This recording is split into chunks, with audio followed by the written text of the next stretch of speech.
Hello everyone, Katie's Trans Refuge again. Kind of burnt out on the whole boxing thing and discouraged with that. So there's a user named Jessie Clementine who had a comment about 3 weeks ago asking about my voice and what I did. And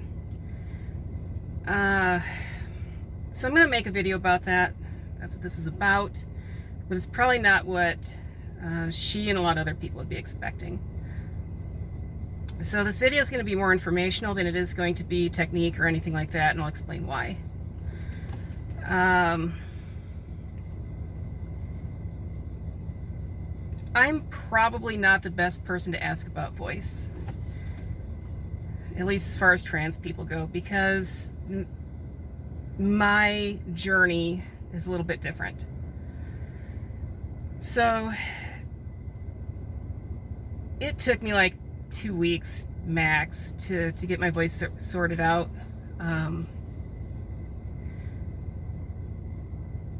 This gets pretty personal, so please, if you're watching, don't leave nasty comments, because I've been through a lot in my life with what I'm about to talk about.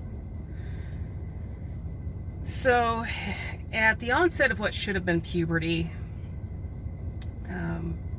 it was discovered that I had some things going on developmentally that were a little bit unusual. So I don't want to get too far into the details of my life because, as I said, it's very personal, but it also doesn't really give any information about voice and what to do. But long story short, it was discovered that my body wasn't making much testosterone, and I was also somewhat insensitive to testosterone. That was discovered a little bit later. So I was put on exogenous androgens, and later on they figured out they weren't really doing everything they thought they would. But ultimately, as far as it relates to voice, my voice never got deep. I always had kind of an androgynous voice bordering on feminine. So I actually had the opposite problem as a teenager. I was working as a long-distance telephone operator back when that was a thing, and I was frequently getting called ma'am and miss when I was working on the phone. And so I had to learn how to sound more masculine. So I self-trained myself, because back then, even though the internet did exist, it was still kind of in its infancy in the late 90s. And I didn't have a computer at home anyway, so I had to learn and teach myself how to sound more masculine. So I had to learn how to control my voice, how to control pitch and tone and things like that, and I was all self-taught. And I still can if I want to. I can sound reasonably masculine. It does strain my throat a bit. It's kind of tough, but I did it for a lot of years, and so I got accustomed to it. But on changing from that as my normal mode of speaking for over 30 years, over 20 years, sorry,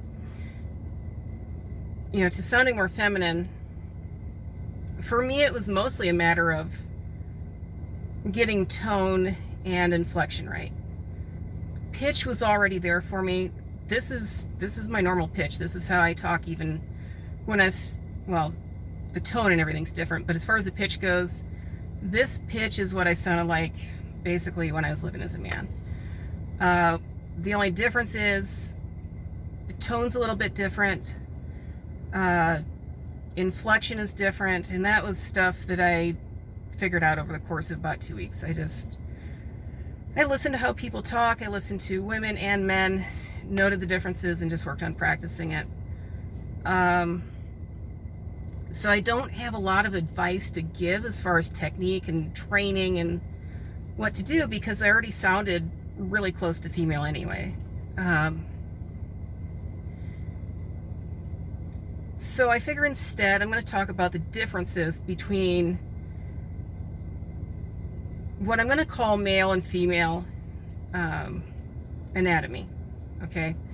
And I don't say that to be rude or to insult anyone, but there are differences in the structures of the body, of the throat, and the head and jaw and everything between people who go through a male puberty and people who go through a female puberty.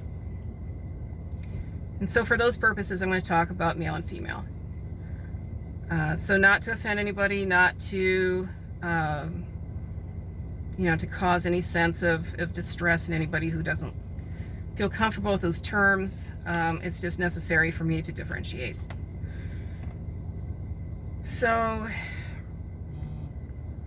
most people are aware that the male throat during puberty goes through a thickening of the vocal cords and of the cartilage, and that's what produces that, what people call the Adam's apple. I don't really have that. It's, I didn't have that. So that is primarily what causes the low pitch with somebody who's gone through a male puberty, is the thickening of the vocal cords, because they don't vibrate as fast. There's more mass there, so it vibrates slower. Now, there are vocal exercises that I've heard people do that, can either tighten those so that they vibrate faster, but there's also like surgeries and stuff people do. But there's other stuff that most people aren't aware of. During male puberty, before the growth plates and everything fuse, the male skull gets bigger. And that's why males tend to have a larger skull than females. Well, along with that is the internal structures of the skull get bigger as well. So you have sinus cavities throughout your skull that affect the resonant properties of the sound coming out of your throat. So the bigger, denser male skull with the larger cavities produces a different tone. And of course, the opposite is true for the female. Also with the male, you get a bigger, denser, stronger jawbone, and a bigger tongue, and a bigger volume of the mouth. All of that affects the sound that comes out of your mouth. Excuse me. I have a very small head. If you ever meet me in person, my head is very small. And with that, my mouth is very small. So like for boxing, I use the same mouth guard as my 9-year-old daughter. I have a very small mouth. My jaw is very narrow, very short. So, the internal volume of my mouth is quite small. Same with my tongue and, my throat and everything. It's smaller because I didn't go through the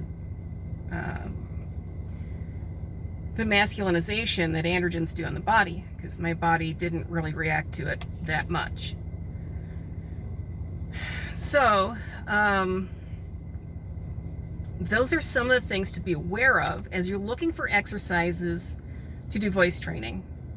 Or if you're looking for a therapist, watch to make sure that they talk to you about those anatomical differences, because it's not just the throat and what's going on in there. It's also sinus cavities and the size of the mouth and tongue and all that stuff. Now, other people I have talked to who have done vocal training, they've told me like there are exercises that they do to reposition the tongue, and that kind of effectively changes how the air travels through the mouth, like a smaller volume. Kind of like, I'm trying to think of a musical instrument that would be a good equivalent. Well, like a trombone. So the thing with the slidey thing.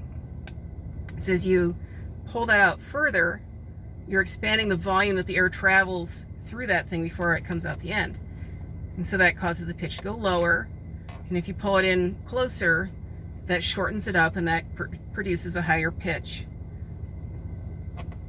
Same thing with the mouth. I guess there are exercises people do to try to manipulate the airflow through the mouth. and in effect shorten that distance, make the volume smaller. Some people say that they like raise their Adam's apple. I don't know, because I don't really have one in a sense, and I don't have to think about it because my voice just does what it does.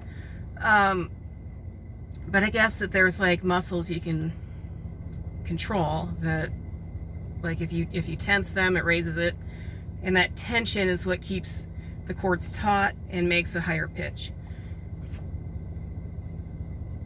But my point is, make sure that if you're working with somebody, that they're explaining these things to you, so you understand the mechanics behind what your voice does.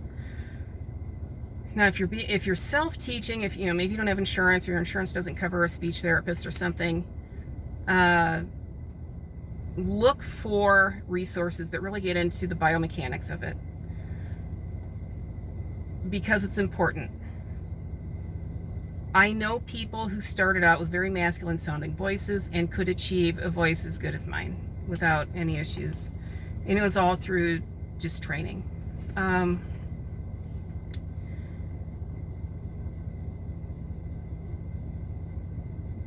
For me, it's been a little bit weird to have people comment on my voice and say, you sound very passable, or you sound very convincing, or anything like that, because for me, this is always my voice.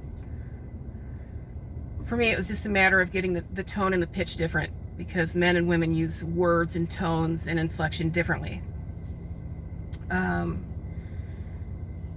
So it's kind of an awkward thing to make a video about, and that's why I waited like 3 weeks, because I was kind of wrestling with it, like, should I do it, should I not? Because I started off at a very different point than most transgender women. Having that androgen and sensitivity that didn't allow certain things in my body to become masculine. I had a different path that I traveled, and I don't want to discourage people, because they'll look at a situation like mine and think, well, she was already most of the way there. I can never achieve that. But I can tell you, I have friends that have voices every bit as good as mine, maybe better, that they started off with a typical male sounding voice. So it can be achieved, it can be done. I just didn't really have to do a lot of training. It took me like 2 weeks to figure things out, and I was off and running. So that's kind of the core of the video.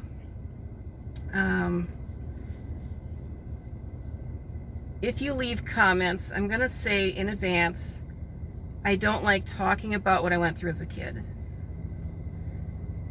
The stuff with the androgens and what they did to my body and what they didn't do and what my body was like, there was a lot of trauma there, and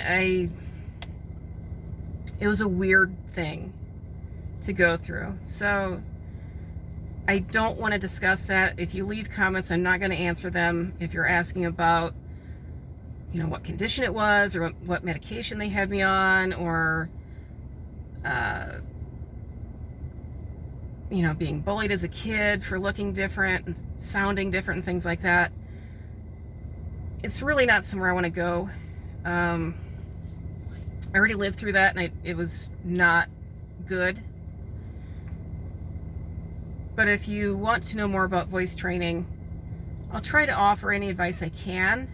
But again, I did this video more just to give information about anatomy than about how to speak, because I didn't have to do much. And, I can't coach what I never had to do myself. So, I don't know if this is helpful for anyone, but I know it was requested, so here it is. If it's helpful, hooray. If it's not, I hope it doesn't discourage you.